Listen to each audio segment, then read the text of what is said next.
इन 4 साल का जो आपकी सरकार है, आप लोगों का कार्यकाल है, उसको किस तरीके से देखते रहे? तो कितना फ़र्क पड़ रहा है ईडी और सीबीआई राज्य सरकार को परेशान? अगर हमने 4 वर्षों में राज्य का खजाना को लूटने का अगर काम किए हैं, तो ये 18 वर्षों तक जो राज्य में सरकार चलाया, मतलब उसकी भी जाँच होनी तो चाहिए। उसकी भी जाँच होनी चाहिए।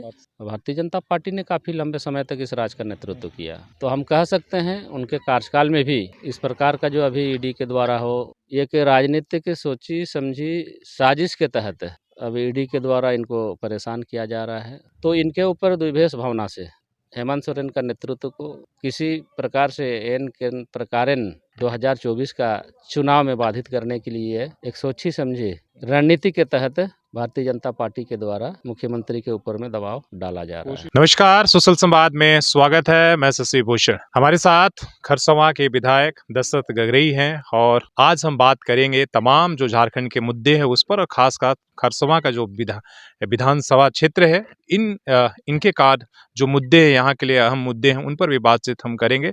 सबसे पहले दादा आपका जोहार, आप बातचीत करने के लिए। और ये 4 साल की सरकार की अब आपका दिसंबर में हो जाएगा। इन 4 साल का जो आपकी सरकार है, आप लोगों का कार्यकाल है, उसको किस तरीके से देखते रहे? जहाँ तक 4 साल सरकार की कार्यकाल की बात है, 2019 में आम चुनाव हुई। 2019 के चुनाव में जनता ने यूपीए गठबंधन को जनादेश दिया और राज्य का नेतृत्व राज्य के युवा मुख्यमंत्री हेमंत सोरेन जी ने किया। और जैसे ही हम लोग सरकार बनाने का काम किया, राज्य के विकास के लिए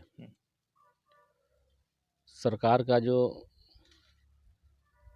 सत्र आहूत होती है, बजट सत्र आहूत हुई थी और बजट सत्र के अवधि में ही बजट सत्र चल ही रही थी और उसी बीच विश्व के साथ साथ में अपने देश में भी और देश के साथ साथ में राज्य में भी कोरोना जैसे वैश्विक महामारी बीमारी आने का काम किया, जो एकाएक सत्र जो आहूत थी उसको भी अनिश्चित काल के लिए स्थगित करना पड़ा। और पूरे देश में देश के माननीय प्रधानमंत्री के द्वारा एकाएक लॉकडाउन का घोषणा किया गया। तो ऐसे स्थिति में राज्य का विकास का जो काम होना था वो कहीं न कहीं कोरोना जैसे वैश्विक महामारी बीमारी आने के कारण बाधित हुआ। तो कोरोना भी पहला फेज में, दूसरा फेज में, तीसरा फेज में आया।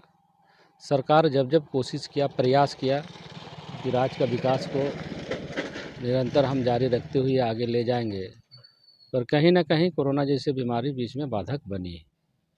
अब सरकार कोरोना जो धीरे धीरे अब निष्क्रिय होते चली, तो सरकार फिर से पटरी पर आकर के झारखंड का विकास के लिए अब आगे बढ़ी है।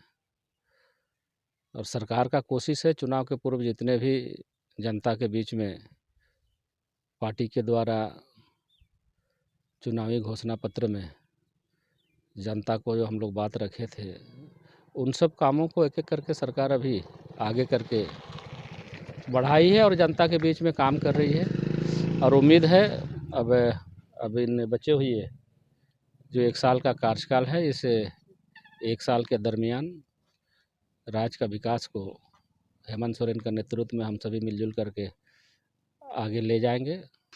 तो कितना फ़र्क पड़ रहा है ईडी और सीबीआई बार-बार इस तरीके से राज्य सरकार को परेशान कर रही है? चूँकि मेरे ये मानना है, राज्य अलग हुई है, अभी 13 बरस या 23 बरस बीतने की ओर जा रही है।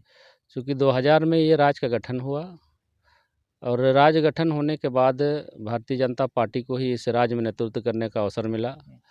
भारतीय जनता पार्टी ने काफ़ी लंबे समय तक इस राज्य का नेतृत्व किया। तो हम कह सकते हैं उनके कार्यकाल में भी इस प्रकार का जो अभी ईडी के द्वारा हो, सीआईडी के द्वारा हो, सीबीआई के द्वारा हो, जो राज्य के मुख्यमंत्री के ऊपर जो कार्रवाई के लिए अभी जो कार्य कर रही है, तो पिछले सरकार में भी कई एक इस प्रकार का जो मामला आया हुआ था, वैसे मामला को द्विभेष भावना से उसको दबाया जा रहा है। और राज्य के युवा मुख्यमंत्री जो विकास का काम को निरंतर आगे बढ़ाने का काम कर रहा है, तो इनके ऊपर द्विभेष भावना से एक राजनीतिक सोची समझी साजिश के तहत अब ईडी के द्वारा इनको परेशान किया जा रहा है। क्योंकि गलत तो गलत है, गलत मेरे लिए भी गलत होना चाहिए, गलत सबके लिए गलत है। अगर हम इन 4 वर्षों में राज का खजाना को लूटने का अगर काम किए हैं, तो ये 18 वर्षों तक जो राज्य में सरकार चलाया, मतलब उसकी भी जांच होनी तो चाहिए। उसकी भी जांच होनी चाहिए। बात से तो एक तरफा जांच क्यों? क्यों हो रही है? मतलब क्योंकि पॉलिटिकल पूर्व के सरकार के ऊपर में भी कई राजनीतिक दल के द्वारा, सामाजिक संगठन के द्वारा, बुद्धिजीवी वर्गों के द्वारा प्रश्न उठते रही है।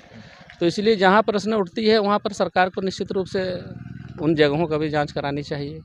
तो हमें ऐसे लगता है कि हेमंत सोरेन का नेतृत्व को किसी प्रकार से एन के प्रकारेण 2024 का चुनाव में बाधित करने के लिए एक सोची समझी रणनीति के तहत भारतीय जनता पार्टी के द्वारा मुख्यमंत्री के ऊपर में दबाव डाला जा रहा है।